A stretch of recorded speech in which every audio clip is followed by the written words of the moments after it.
Sœurs et frères bien-aimés, bonjour. Ouh là là, vous savez que c'est pas un dimanche. Aujourd'hui est dimanche, jour de la résurrection, n'est-ce pas? Sœurs et frères bien-aimés, bonjour. Voilà. Comment allez-vous, sœurs et frères? Aujourd'hui, comme je l'avais dit,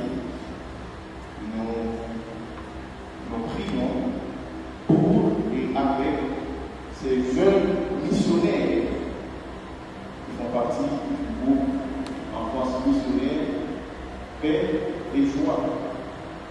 Ils vont s'engager. Et je suis heureux de voir de jeunes enfants qui s'engagent dans la mission.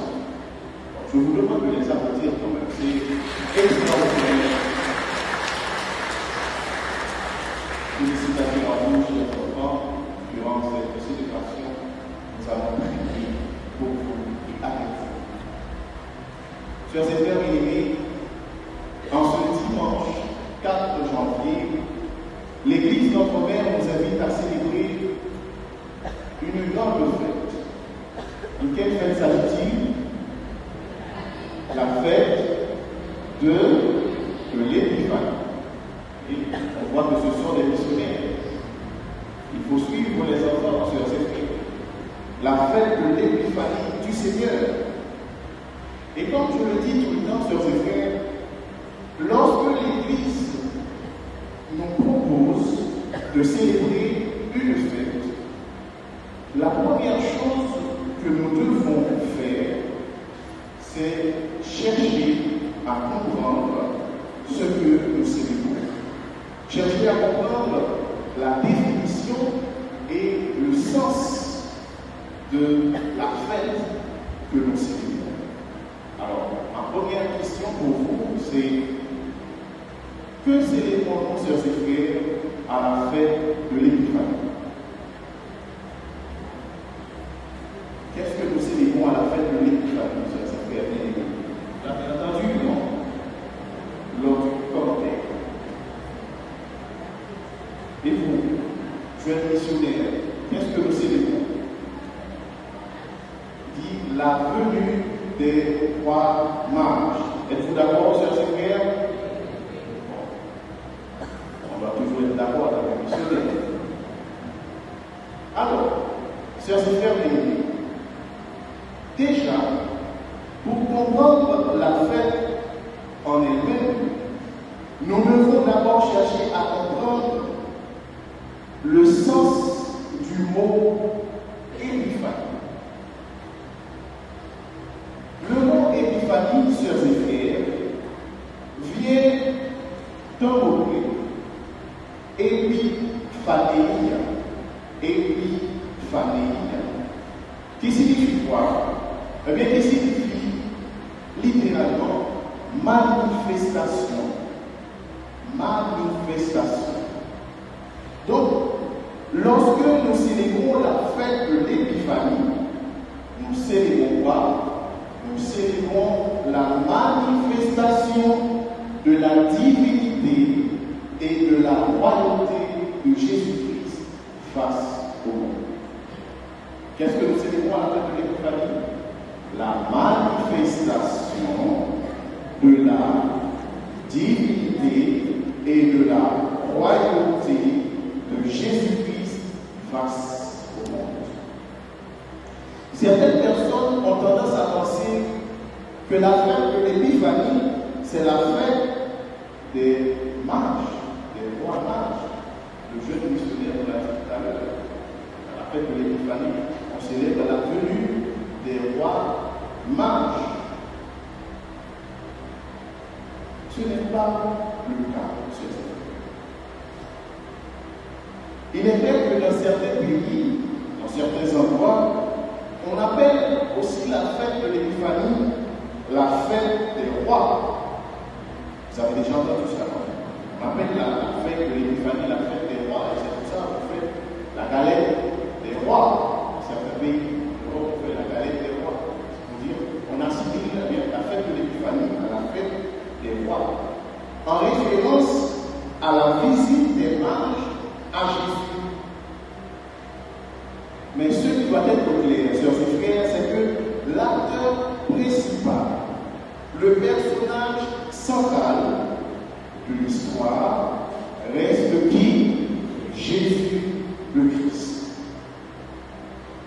Et c'est dans ce sens que parle la prophétie d'Isaïe que nous avons écoutée dans la première lecture.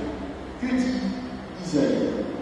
Debout, Jérusalem, resplendit, elle est venue ta lumière, et la gloire du Seigneur s'est levée sur toi.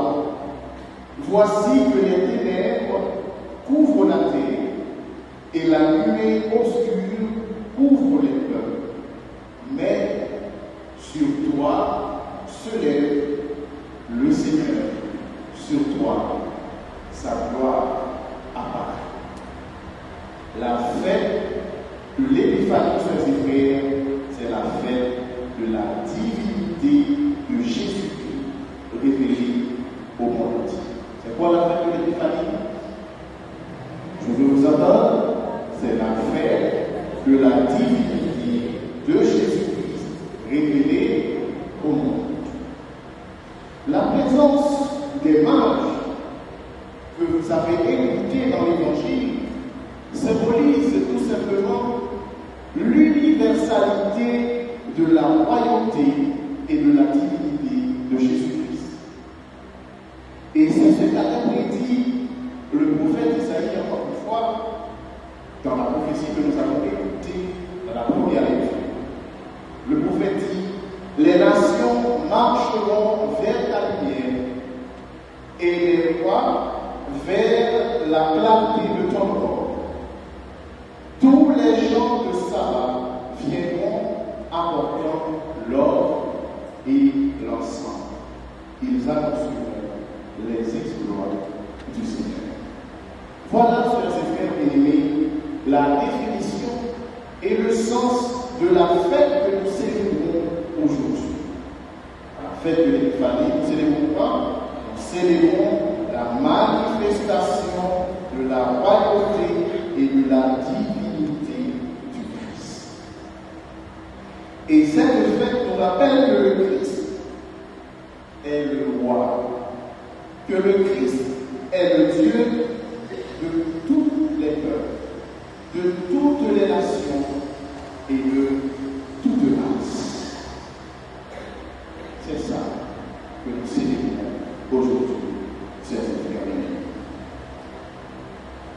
Après, il y a une deuxième question que nous devons nous poser lorsque nous célébrons une fête. Parce qu'on ne célèbre pas une fête, parce que l'Église ne nous invite pas à célébrer une fête juste pour la célébrer. Cette fête nous invite toujours à quelque chose. Donc il faut se demander quelle est donc l'invitation que nous fait cette fête de l'Église. À quoi cette fête nous invite, chers frères? Alors, chers frères bien-aimés, cette fête que nous célébrons nous invite à nous transformer en de vrais adorateurs, en de vraies adoratrices du Christ, à l'exemple des mages. Cette fête nous invite à nous transformer en de vrais adorateurs. Dans l'évangile que nous avons proclamé, Matthieu nous dit: les mages, en entrant dans la maison où étaient Jésus et sa mère, tombent à ses pieds. Ils se prosternèrent pour lui. La prosternation, c'est quel geste? C'est un geste d'adoration. Ils se prosternèrent devant lui. Ils ouvrirent leur coffret et lui offrirent leur présent. Quoi donc?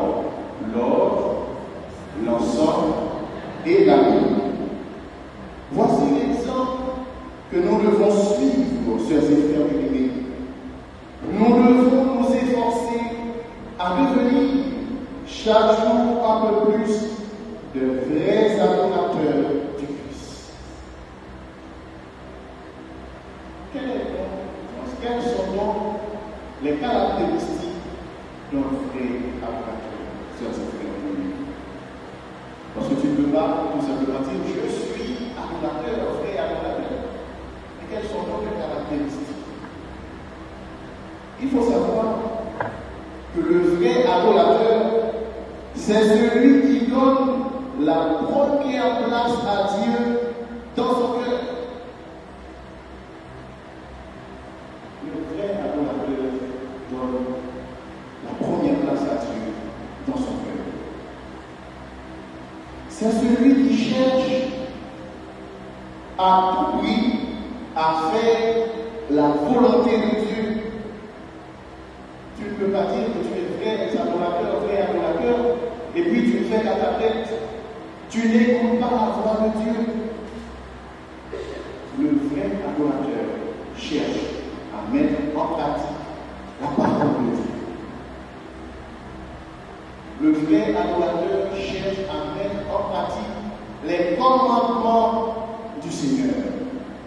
Surtout le commandement de l'amour. L'amour de Dieu et l'amour du prochain. Je ne peux pas dire que je suis un vrai adorateur. Tu n'observes pas les commandements du Seigneur. Tu ne peux pas te dire que je suis vrai adorateur. Tu dis tout simplement, oui, j'aime Dieu de tout mon cœur. J'aime le Seigneur de tout mon cœur. Et dans ton cœur, il n'y a pas de place pour le prochain. Tu détestes le prochain. Comme Jean nous dit, si tu fais ça, tu es un hypocrite. Le vrai adorateur, il observe le commandement de l'amour. L'amour de Dieu, mais aussi l'amour du prochain. Le vrai adorateur, sœurs et frères, consacre du temps à Dieu. Il consacre du temps à Dieu. Il sait que Dieu est le maître du temps. S'il trouve du temps et s'il participe à l'existence, c'est par la grâce de Dieu. Alors, il donne à Dieu un petit peu de son temps. Je vais apprendre, sœurs et frères, à donner un peu de temps, un peu de votre temps à Dieu. Il ne s'agit pas tout simplement de venir à la messe une fois par semaine. C'est très important, d'ailleurs, ça fait partie des préceptes de l'Église. Il faut venir à la messe. Comme je le disais, le 1er janvier, l'Église, ce n'est pas que la messe. Il faut participer dans les services d'Église. Ce n'est pas que ça. Il faut donner un peu de son temps aux autres aussi. Tu ne peux pas dire, oui, je viens à l'église, je donne tout mon temps à l'église, mais l'autre à côté, il est malade. Tu n'es même pas capable d'aller le visiter, de lui rendre service. Il faut donner de son temps à Dieu, à l'église, mais aussi à l'autre. Le vrai adorateur, sœurs et frères, cherche la glorification de Dieu, non pas sa propre glorification. Non pas sa propre glorification. Et c'est pourquoi, lorsque le vrai adorateur accomplit un service pour Dieu, il le fait avec humilité et simplicité. Il le fait avec humilité et simplicité. Vous avez vu l'attitude des mages, sœurs et frères, de l'Évangile. Après avoir réalisé leur acte d'adoration, ils regagnèrent leur pays par un autre chemin. C'est un acte d'humilité, mais aussi d'obéissance à Dieu. Voici l'exemple que nous devons suivre, sœurs et frères bien-aimés, pour devenir de vrais adorateurs, de vraies adoratrices du Christ. Sœurs et frères bien-aimés, en cette fête de l'épiphanie du Seigneur, demandons à Dieu, par l'intercession de la bienheureuse Vierge Marie, la grâce de toujours reconnaître le Christ comme notre Dieu et notre roi. Demandons à Dieu la grâce de toujours nous laisser guider par l'étoile du Christ. Se laisser guider par l'étoile du Christ, c'est écouter la parole de Dieu, écouter la voix du Seigneur, apprendre à obéir au Seigneur. Mais surtout, demandons-lui de nous transformer en vrais adorateurs du Christ à l'exemple des mages.